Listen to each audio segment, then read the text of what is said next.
Hey, it's Crazy Horse. Welcome back to the podcast. This week we saw Governor DeSantis of Florida touring San Francisco, which once was one of America's great cities. We're here in the once great city of San Francisco. We came in here and we saw people defecating on the street. We saw people using heroin. We saw people smoking crack cocaine. And you look around, the city is not vibrant anymore. It's really collapsed because of leftist policies. And these policies have caused people to flee this area. They don't prosecute criminals like they do in most parts of the country. And the wreckage has really been sad to see. We saw him looking at the degradation, the closed businesses, the homelessness. The owner of Westfield's San Francisco Center on Market Street says it is ending its operation of the mall. In a statement, Westfield said it started the process of transferring management of the shopping center to the lender. According to the Chronicle, the company has stopped making payments on a $558 million loan. Hilton Union Square is the city's biggest hotel with 1,921 rooms. It takes up an entire city block. In fact, the operators say it's actually the biggest hotel west of Las Vegas. Not far away, the Park 55 has just over 1,000 rooms. The chairman and CEO of Park Hotels and Resorts says it'll walk away from a loan on both properties for just under $750 million. It's the drug use, the people, the zombies passed out on the street. On the doorstep of San Francisco's main government building, a snapshot of America's fentanyl crisis. It doesn't just look stark. An average of one person every 10 hours dies in this city of a fentanyl overdose.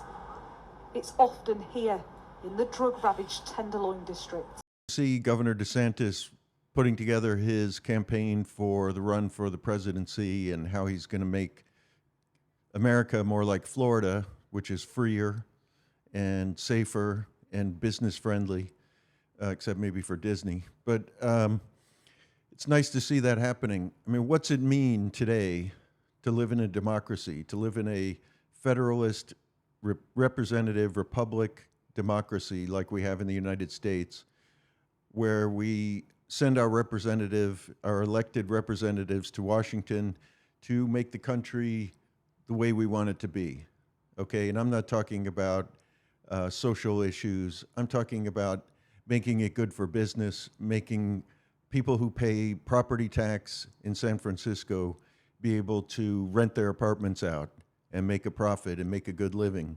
I'm talking about businesses who are in San Francisco are having to close their offices and leave for the suburbs, move to San Jose, to Silicon Valley, because San Francisco is no longer safe. What's it mean to live in a democracy? When are the American people going to step up and make the changes that need to be made so we don't turn into France? Widespread looting, rioting, burning buildings in France this week, which is now spread over the border. Suddenly, street battles are normal in Nanterre. Riot police firing tear gas and protesters hurling rocks and fireworks back at them. The most destructive night of rioting France has seen in years left few cities untouched and hundreds of people under arrest.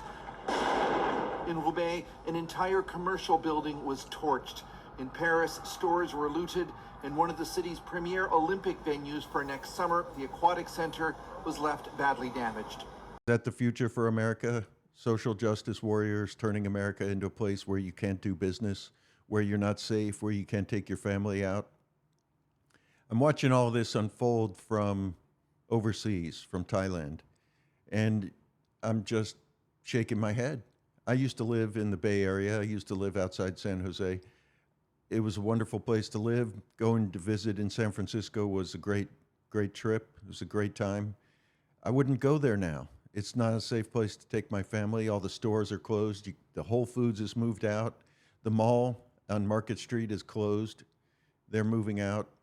You know, first the businesses move out, then the corporations are going to close their offices downtown, and then who's going to live there?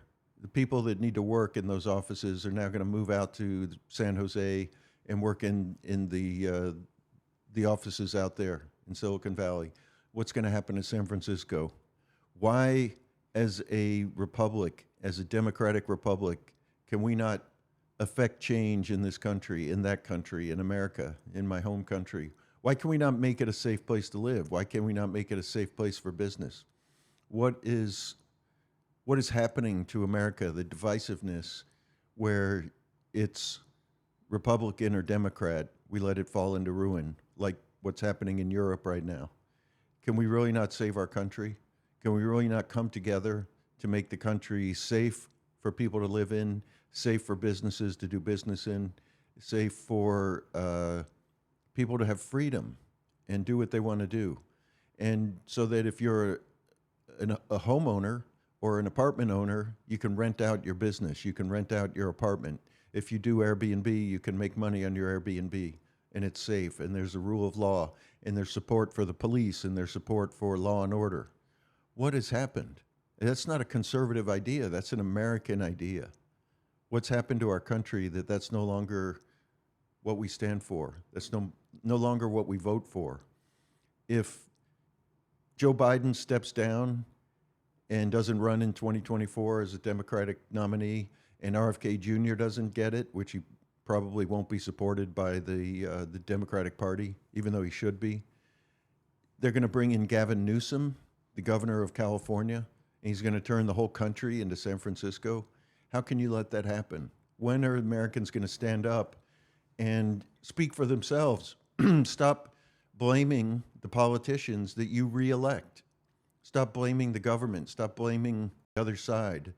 Everybody in America has to stand up and take back ownership of their country. It's supposed to be a democracy.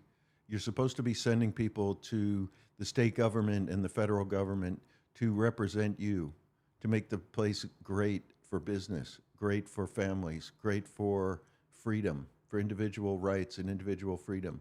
You put up with the COVID bullshit, the lockdown, the injections, all of that, which is, I said 3 years ago, was all bullshit. And now it's all coming out. All the truth is coming out that it was a setup.